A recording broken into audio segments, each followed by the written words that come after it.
তবে আমার দৃষ্টিতে কিন্তু পড়ে নাই। আপনাদের দৃষ্টিতে যদি পড়ে থাকে তাহলে একটু ভেজাল তো লাগতে যাচ্ছে। বাট আমার কাছে মনে হয়েছে, আমি এটা দেখিনি, আমি দুইটা ছবি দেখছি। একটা হচ্ছে ইসরায়েলের প্রধানমন্ত্রী নেতানিয়াহু এবং আরেকটা ভারতের প্রধানমন্ত্রী নরেন্দ্র মোদী, কিন্তু ট্রাম্পের ছবি কি কোথাও ছিল কিনা। দর্শক, বাংলাদেশে আজকে স্মরণকালের সবচেয়ে বড় সমাবেশ অনুষ্ঠিত হয়েছে আমাদের ভাইদের জন্য। আর এই সমাবেশের আগে পরে বেশ কিছু দৃশ্যপট এখানে চিত্রায়িত হয়েছে। একজন ভাই দুটা ছবি টানাইয়া তিনটা রূপসা দিয়া এরকম নিচে টানতেছিলেন, আর রূপসাগুলা গিয়ে তাদেরকে আদর করতেছিল, তাই না? এই ছবি এবং দৃশ্য এগুলা চলে গেছে কোথায়? আন্তর্জাতিক গণমাধ্যমে। বাংলাদেশের এই বিক্ষোভের খবরটা প্রথম প্রকাশ করছে বার্তা সংস্থা এপি। তাদের বরাত দিয়ে পুনরায় প্রকাশ করেছে প্রভাবশালী সংবাদ মাধ্যম ইসরায়েলের টাইমস অফ ইসরায়েল। সেখানে নেতানিয়াহুর ছবিতে রূপসার বিষয়টি মূল শিরোনামে উল্লেখ করা হয়েছে। আর আমরা যদি দেখি যে টাইমস অফ ইসরায়েলের একই খবরের শিরোনামে লিখেছে, বাংলাদেশে প্রায় 1 লাখ মানুষের গা ও জেজা এই যুদ্ধের প্রতিবাদ পিটিয়েছে নেহু এবং তার মিত্রদের ছবি।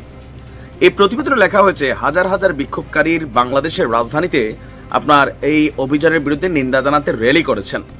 ঢাকা বিশ্ববিদ্যালয় এলাকার সোহরাওয়ার্দী পার্কে বিক্ষোভকারীরা জড়ো হয়েছিল, তাদের সঙ্গে ছিল ফিলিস্তিনের পতাকা। সেখানে তারা ফ্রি ফ্রি ফিলিস্তিনের মতন স্লোগান দিয়েছেন।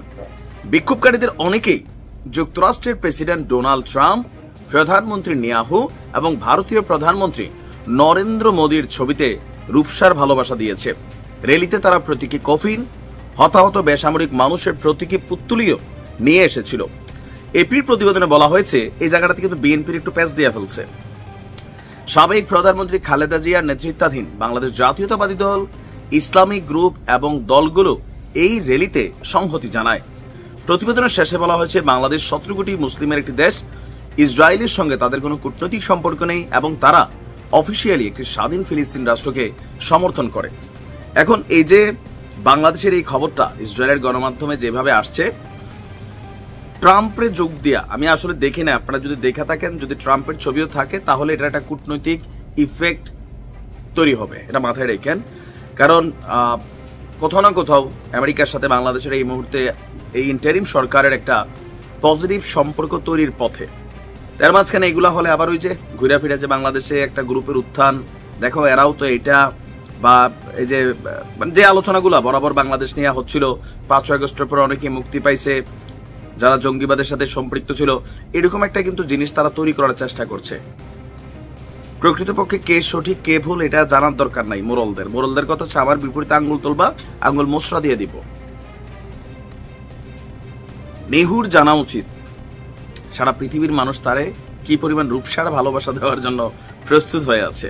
তবে আমার কাছে মনে হয়েছে ট্রাম্পের ছবিটা দিয়ে একটা পেচকি লাগানোর জন্য তারা তাদের গণমাধ্যমে, এগুলা খুবই শক্তিশালী গণমাধ্যম, সেখানে প্রতিবেদনগুলা করছে।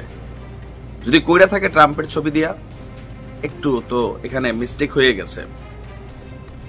বাকি যা আছে ভাই সব ঠিক আছে, যা করছেন।